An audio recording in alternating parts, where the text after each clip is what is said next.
Hey everybody, how's it going? It's been a while. It's been a while.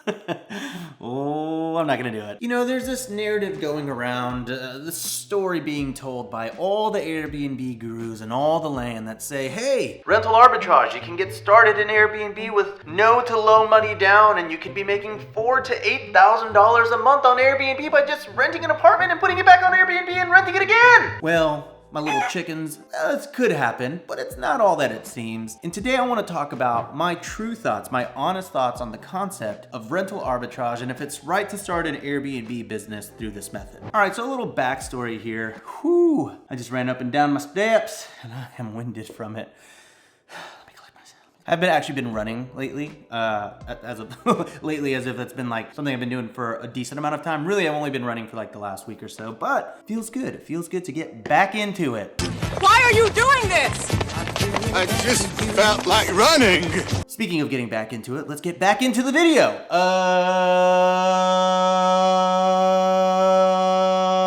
Stop it. Get some help.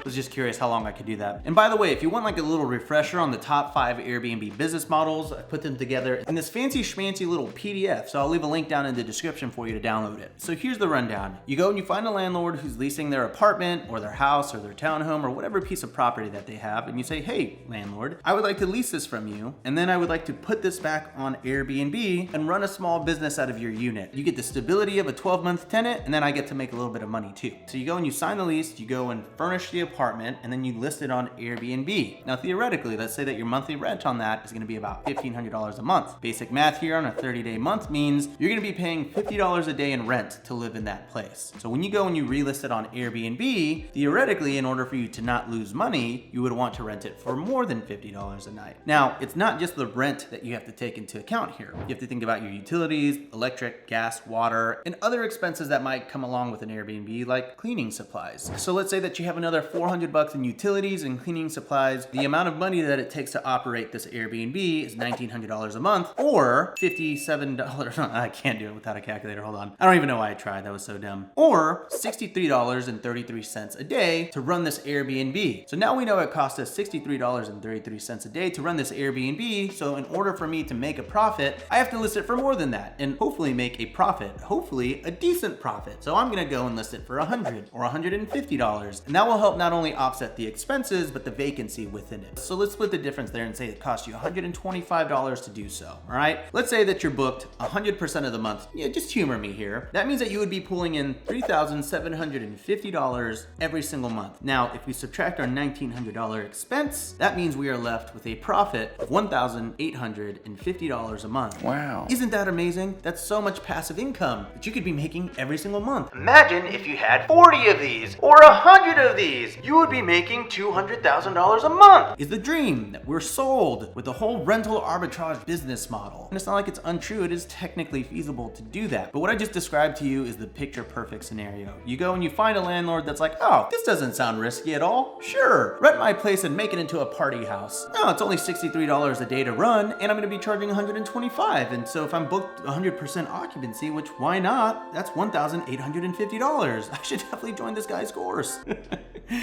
Oh, I mean, yeah. Full disclosure, and I'll probably talk about this again at some point in the video. I have a 12-month mentorship program called Host Camp where I teach people the art of starting an Airbnb business, okay? So it's not like I hate rental arbitrage. I don't really teach it too much in my program because what I really focus on in Host Camp is going out and buying property and scaling up and then using the money from that property to go and buy another property and building wealth through owning property and owning equity and the appreciation that comes with that. Anyways, I'm gonna get off my soapbox because, well, probably not. I'm probably gonna be on the rental arbitrage soapbox for the rest of the video because that's what this video is about. But if you wanna learn more about starting an Airbnb business the right way, no, I'm just kidding. There's no right or wrong way. There's just what's right for you. Then consider booking a call with my team over at hostcamp.com, or I'll leave a link in the description down below for you. Anyway, now that I've shared my thoughts on my clear bias against rental arbitrage, I do actually wanna take you back. Let's roll the tape back.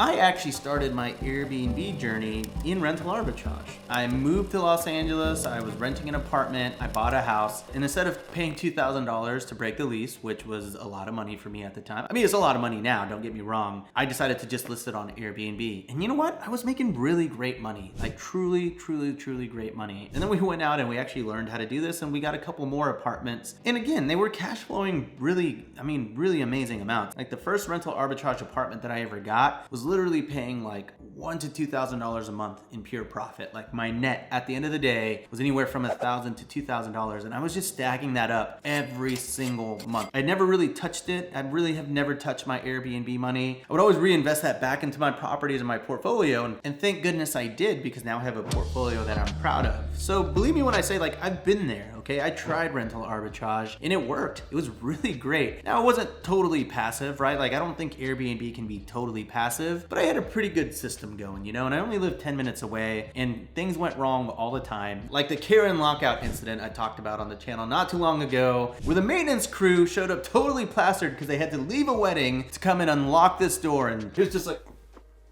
a lot of craziness ensued. So if you want to see that video, go watch it afterwards. It's one of my favorites, and it's honestly like a fan favorite too. So when it was good, it was really good. And honestly, when it was great, it was really great. Because imagine, you have 3 of these apartments, if they were all cash flowing $1,000 to $2,000, I mean, one of them was making like $2,000 to $3,000 sometimes. Total, these units could make anywhere from $4,000 to $7,000 a month. But the thing is, the $4,000 to $7,000 wasn't something that was gonna be around forever. And as each lease started to end and the renewal prices just started skyrocketing, I just quickly started seeing the flaws with the rental arbitrage model. So now that I've set the stage and let you know that I started out this way, I don't want you to be like, it's so hypocritical for you to say, don't get started in rental arbitrage, but that's how you got started. No, that's actually not what I'm saying. Stick around until the end and I'll wrap this up in a really just beautiful bow that hopefully you'll be inspired to continue your Airbnb venture. I don't really know. That's gonna be up to you, but I'm here to inspire, okay? I honestly don't even know was that an impression of anybody? I don't know. So now that I've set the stage on rental arbitrage and let you know that I actually did start here, I have done this, and I do actually have a little bit of credibility in this space. I mean, I would hope so by now. I have the alleged credibility in this space. I wanna get into the pros and cons. I'm gonna start with the cons here, because it's always like pros and cons. Why not cons and pros? Let's change it up. Let's break convention. And I just also want to like get into like my issues here to really just have an honest conversation of my thoughts here. So first and foremost, when you're getting into rental arbitrage, the really just big thing that gets me is that there's no equity that is being built as a result of your rental arbitrage portfolio. All right, so let me just put this into perspective for you. Just with my own portfolio and my own houses. In the last year, my 15 unit portfolio, I don't know, it's some amount. I've lost count. I've gotten too big for this channel. It's Brittany, bitch. In the last year, my whole portfolio has appreciated about, at a minimum, $400,000, probably a little bit more if I'm being honest. Now, if you ever follow the channel and you know, for the most part, my net, like what I take home from Airbnb, is $25,000 a month. So if we just add all that up, that is $300,000 a year. So the appreciation and the equity that I've built in my houses actually have beaten the cash flow side of it. Now, when you combine both of them, it's very powerful, right? $400,000 in equity, $300,000 in cash flow. This year, for conceptual purposes, we'll say that I'm up $700,000 as a result of owning my Airbnb portfolio. However, when you rent a property, you're not getting any equity. You don't own it. Why would you get equity? So literally, when you pay rent, you get no upside from that. That is gone. That is money wasted that you'll never get back in any capacity. Now, I'm not saying that that's necessarily a bad thing, but one thing that I always say on the channel is that cash flow makes you rich. But equity makes you wealthy.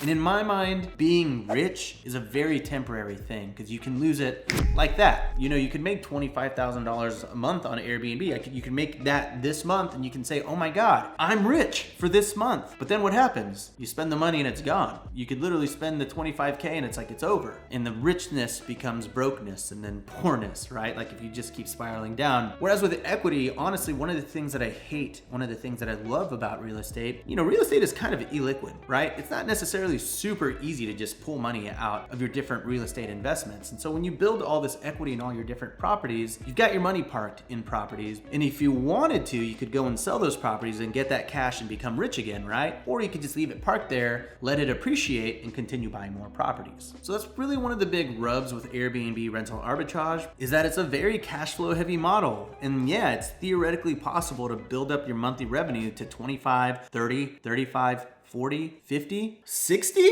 Could be. 70? I could see that happening. 80? Perhaps. 90?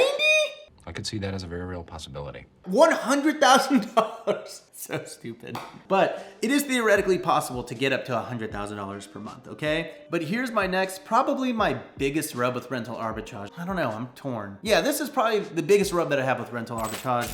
It's temporary. So yeah, you could be making $100,000 a month if you were able to actually scale that way, but it's temporary because you don't own that property. So what that means is when your lease is up, your business is up. It's over, right? And yeah, sure, you could possibly renew. The rent increase doesn't kill your returns, or if the landlord wants to renew. One time with one of my rental arbitrage units, we spent a lot of time getting it ready. We furnished it. We did all the stuff. We ran it for a year. It was amazing. They wouldn't renew. We never did anything wrong. It was always clean. It was always like a very simple Airbnb, but that landlord just didn't want to renew for whatever reason. Maybe they got cold feet. Who knows? But that's a very real risk. Let's say that you go out and you find a landlord and they're cool with it and you sign the lease. What if they want to sell that property 1 year in or 2 years in? I mean, that sucks. And sure, the money was really great when it was there, but the abrupt decision to sell a property means that you've just invested all this time to like automate and acquire and furnish and run an Airbnb and develop solid cash flow that you depend on, that you're living on, that you're using to invest in other things. And now that money is gone just like that. And now you have to think to yourself, shoot, I was really depending on that $2,000 a month. What am I gonna do now? I guess I can go and, hey,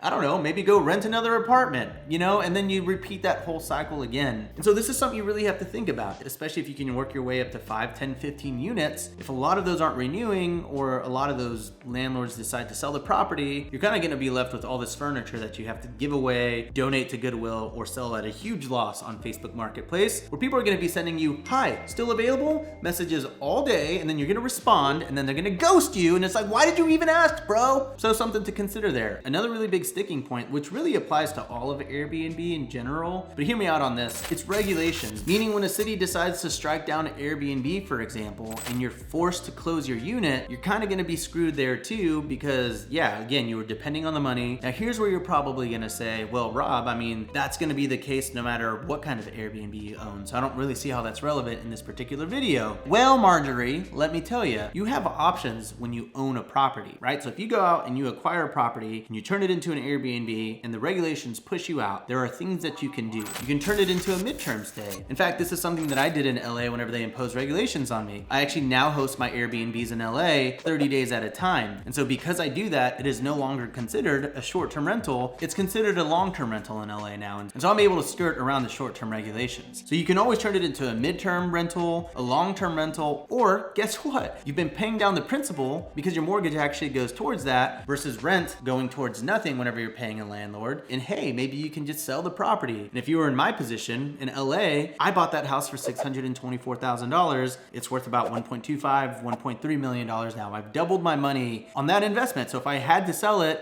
you know, I'd be a little like annoyed, obviously a little bummed, but it's like boo-hoo, I'm making 600 grand from it, right? I've got that option because I own that property. But if the rug is pulled from you from a regulation standpoint, or like I said, if the landlord doesn't want to renew for whatever reason, you don't really have any options. Your options are to go find another apartment, move all that furniture into that apartment or in that respective business. All right, so those are like the really big sticking points with me, but now let's go to like the actual marketing side of it and what all the Airbnb gurus tell you. Now it's time for 39 seconds of things all gurus say. By the way, like, let me just say, I hate the term guru. I don't consider myself a guru. I know that a lot of people mean it as a compliment when they say like, my Airbnb guru. No, I'm not your guru. I'm not here to help you retire on a beach. I'm not here to make you a multi-millionaire on a yacht. Just like so many of the gurus promise. What I promise is that this isn't hard, but it is hard work. And if you put in the hard work, you can build wealth, and maybe you can quit your 9-to-5 job if that's what you want to do. So what's a more appropriate term? I don't know. Your teacher, your mentor, your Airbnb instructor. You know, we'll go masterclass style. I'll be your Airbnb instructor. That sounds very sophisticated. But anyways, wow. long tangent. Let me step off of that soapbox and get back on this soapbox. This has been Things All Gurus Say.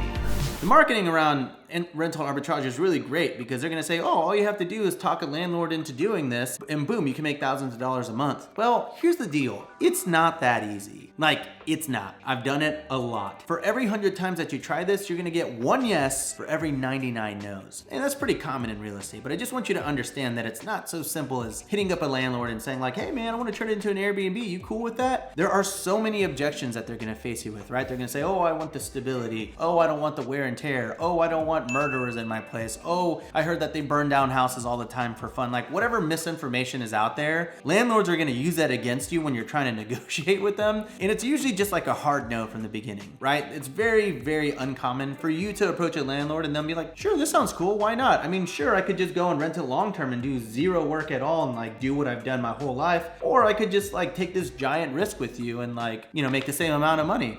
Sounds good, where do I sign? Yeah, it's just not gonna happen with ease. I'll put it that way. And so when you see all these Airbnb ads and Insta stories and TikToks where they're like, just find a landlord, dude. You do that, super cool, then you can retire on a beach.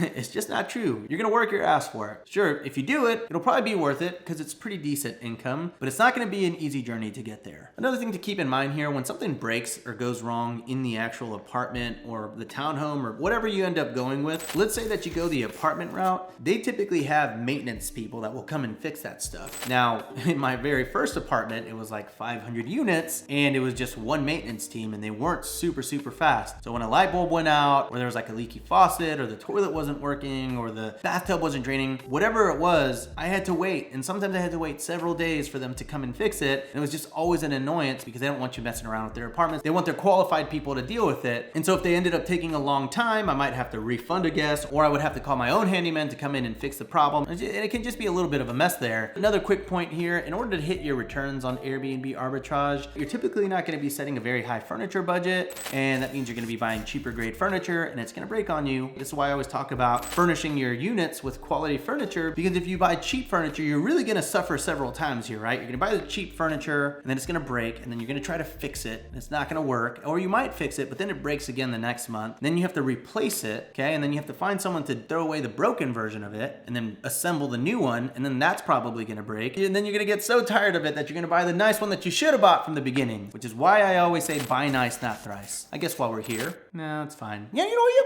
We are here. If you want my furniture list, like my entire shopping list for buying Airbnb furniture and decor and all that stuff, you can download that 100% for free, link in the description. Moving on to the last con here. I mean, obviously there are a lot more, but I'm just trying to whittle these down to a nice crunchy little 7-minute YouTube video. No tax benefits. And arguably this should be up there with those top 2 qualms that I was putting up there. You rent an apartment, but you're not gonna get any real tax benefits from it. You're gonna be able to deduct the monthly expense of that rent, but that's it. Whereas when you buy a property and you own it, there are so many tax benefits that come along with that, right? You get the depreciation. You can run a cost segregation study that allows you to do accelerated depreciation, which is gonna save you some pretty good money on your taxes. Because I own so many properties and I can run cost segregation and I can take accelerated depreciation, I'm gonna be able to knock out a pretty significant portion of my taxes. I'm gonna try my hardest to never pay taxes again. What did you say? And I can do that because I own the property. Couldn't do that if I just rented it. And just a little host camp plug here. I've had my personal CPA from TrueBooks, Matt Bontrager, come to speak to my students twice now and really just give them the rundown on the whole tax situation and Airbnb situation, and how they can be a very happily married couple together. And if you take those strategies and you play the game right, you can save tens of thousands, if not hundreds of thousands of dollars on your taxes. Source? Me. Also, this is not tax advice and should not be taken as tax advice. If you're looking for tax advice, then please contact TrueBooks. I'm gonna leave a link in my description down below for you to book a free call with them. All right, so we're through it. All the keyboard warriors are like, how dare you poo-poo my dreams, Rob? Why do you hate rental arbitrage so much, man? You know, I agree with some of the things that he's saying, but the other things aren't true, man. I make a lot of money on it.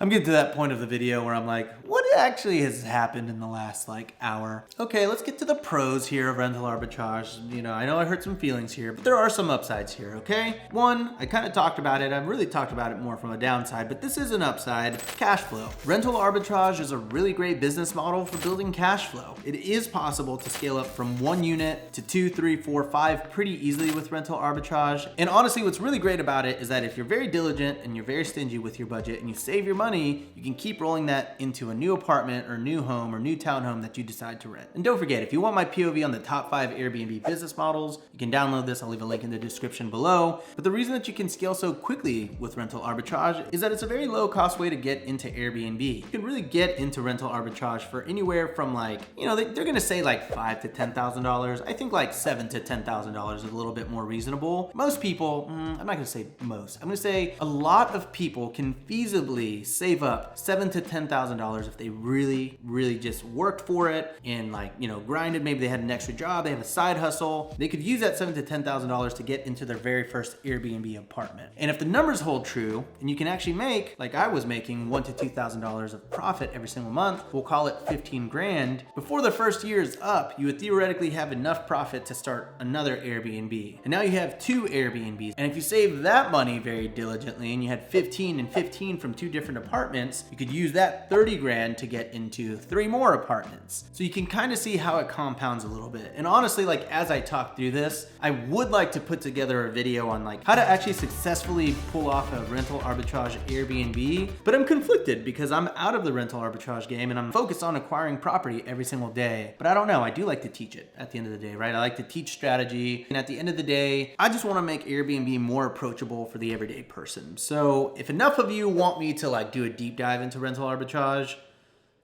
I'll do it. But y'all would really have to make it compelling to me in the comment section. So I'll challenge you to that if you want me to make that video. And last pro here, I mean, it's not like there's only 3 pros and that's it. There's no other reason to do it. There's several reasons. But again, this video is already like over 10 minutes and I like to keep them, you know, as short as I can on the channel. Oh, that joke never gets old to me, but it probably gets old to y'all. But anyways, rental arbitrage is fast. I mean, if you find someone who agrees to your terms, like if you find a landlord, let's say that your dad or your uncle or your aunt, your mom have an extra property, a condo that they acquired a long time ago that was a long-term rental. You said, hey, mom, can I just rent that from you and pay you the same amount? And she's like, see, mijo? Then you could theoretically go sign that lease and really just furnish it in like a week and get started and make cash flow immediately. That is honestly a mega compelling aspect of rental arbitrage, is that if you had the lead and the deal flow coming through, you could be cash flowing in the first month. And that, you know, that's not something to gloss over. That's obviously not gonna be the case with buying the property, because if you buy a property, you have to go and make the offer, you have to go into escrow, and it's gonna take you anywhere from 30 to 60 days to close, and then you have to order the furniture, and then you have to set it up, and then you have to automate it, right? So that whole like 30 to 60 day period can take a long time. And then also you can have appraisals, you know, not work out, inspections not work out, and things that need to be done, and things that make it go from a 30 to 60 day process to a 60 to 90 day process. It happens all the time. And that's it, those are all the pros. Just those 3. So anyways, now that I've poo-pooed on your dreams and stomped on the poo-poo with my old boots and then washed off my poopy boots over your dreams with the water hose, you made the cat angry. You do not want to make the cat angry.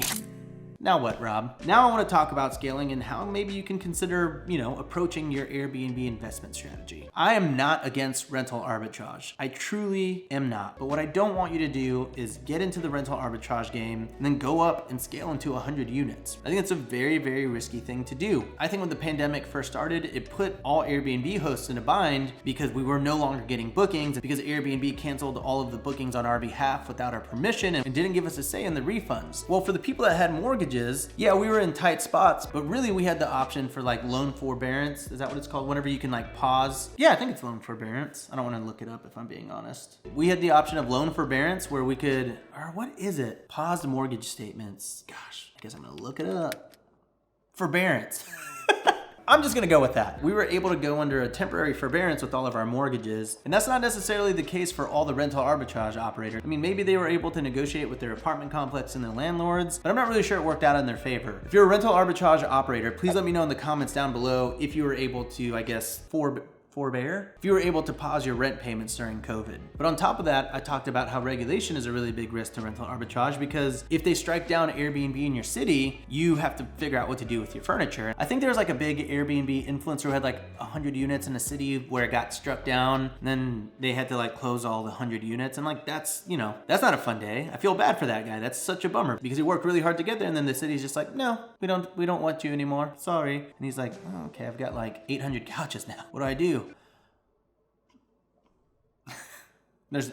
I was trying to figure out a joke. They don't always work out. But sometimes Caleb's able to make me shine.